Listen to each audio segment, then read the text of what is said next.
Have you ever taken a job that felt too good to be true, only to find out there was something dark lurking just beneath the surface? This is a story I heard from a senior colleague of mine. Let's call her Yui.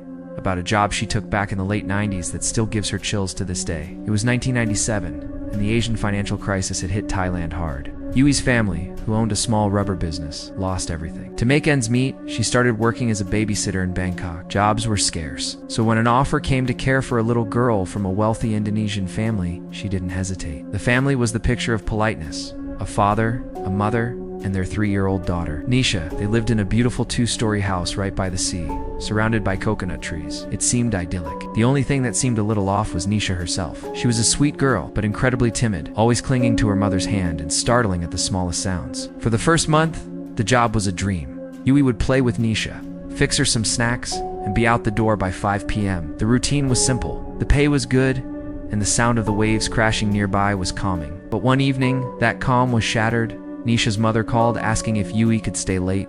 She agreed, of course, happy for the extra money. As daylight faded, though, a strange coldness settled over the house. The air grew heavy, and the usual peaceful atmosphere was gone.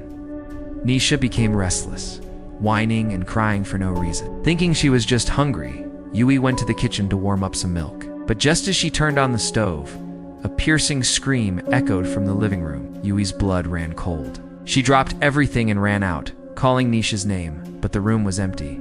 The little girl was gone. Panic set in. Yui searched every corner of the ground floor, her heart pounding in her chest. Nothing. Then she heard it, a soft, faint giggle coming from upstairs. Hesitantly, she started climbing the staircase, each step creaking under her feet. The giggling led her to the master bedroom. She pushed the door open, her hands trembling, and there was Nisha, sitting on the edge of her parents' bed. Relief washed over Yui, but it was short-lived.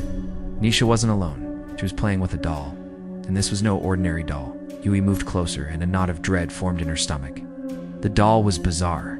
Its skin wasn't plastic or porcelain. It was leathery and wrinkled, almost like dried skin. Its hair was long, dark, and stringy. But the worst part was its face. It had a grotesque smile, revealing rows of sharp, tiny teeth. And its fingernails. They looked terrifyingly real. A wave of nausea hit Yui. "Nisha, where did you get that?" Yui asked, trying to keep her voice steady. The little girl just smiled, a vacant look in her eyes, and said, "It was already here. It talks to me when you're gone." A shiver traced its way down Yui's spine. She felt an unseen presence in the room, watching them. Later that night, when the parents finally returned, Yui pulled the mother aside. She recounted the whole story: Nisha's disappearance, the giggling, and the disturbing doll. The moment the mother saw the doll, all the color drained from her face. She snatched it from Yui's grasp, her hands shaking, and whispered something in a language Yui didn't understand. Then, she turned to her husband, her eyes blazing with fury. A heated argument erupted between them in rapid-fire Indonesian. It was loud, angry, and filled with a desperation Yui couldn't comprehend. Finally, the mother stormed away, clutching the doll tightly to her chest. That night marked a turning point. The house was no longer a peaceful sanctuary. Yui started to feel like she was constantly being watched.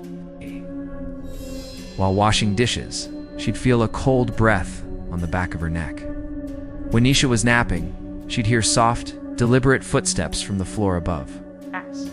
And late at night, as she locked up, she could swear she heard faint, rhythmic chanting coming from behind closed doors. She was on the verge of quitting and confided in a friend about the strange happenings. Her friend, concerned, decided to visit her at work one afternoon. As they stood talking by the front gate, her friend frowned, looking up at the house. "I thought you said the parents were out today," she asked. "They are," Yui confirmed. "It's just me and Nisha." Her friend's face went completely pale. "Then who?" she whispered, her voice trembling. "Is that woman with the long hair standing in the upstairs window?" Yui whipped her head around to look, but the window was empty. Confused, she led her friend inside. The moment they stepped through the door, her friend recoiled, covering her nose. "What's that awful smell?" "It smells like something is rotting." Yui couldn't smell a thing. The air was perfectly normal to her. Before she could even offer her friend a cup of tea, the girl let out a blood-curdling scream and bolted out of the house, not even stopping to say goodbye. Later that evening, Yui called her, demanding an explanation. Her friend's voice was shaking so badly she could barely speak. "Yui, that woman I saw in the window? When we went inside, she was standing right behind you. She was just watching you." After that day, Yui couldn't ignore it anymore. She tried to act normal for Nisha's sake, but the feeling of being followed, of unseen eyes on her every move, was constant and suffocating. The final straw came a few weeks later. The father, who was usually distant and absorbed in his work, started showing an unusual amount of affection for Nisha. One afternoon, Yui saw him lead his daughter upstairs, saying he wanted to spend some quality time with her. A few moments later, Yui heard Nisha cry out, not a cry of pain, but a sharp, startled sob. Instinct took over. Yui raced up the stairs and into the master bedroom. She found the father standing completely still, his back to her, staring at the small table by the bed. And sitting on that table, upright, was the doll. Its head was tilted slightly, as if it had just turned to look at them. There was no way it could have moved on its own. The air in the room grew thick, heavy, and almost impossible to breathe. That was it. That night, Yui told the mother she was resigning. To her surprise, the mother didn't argue or try to convince her to stay. She just nodded sadly. "We're never supposed to see that doll," she said, her voice barely a whisper.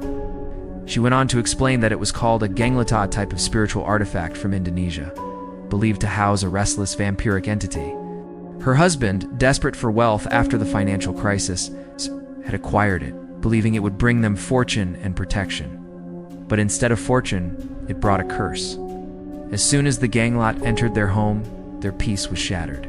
O's moved on their own. Whispers would fog up the mirrors.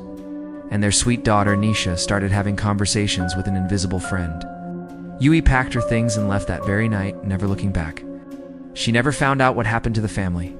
The house was sold not long after, but local rumors say that no new owner ever stayed for long. Even now, all these years later, Yui says she can't get the image of that doll's face out of her mind. And sometimes, late at night, she'll wake up from a dream, the faint sound of a child's giggle still echoing in her ears. What do you think? Is it just a series of strange coincidences, or was there truly something sinister in that house by the sea? Let me know in the comments below. Thanks for watching, and if you enjoy stories like this, don't forget to like and subscribe for more. See you next time.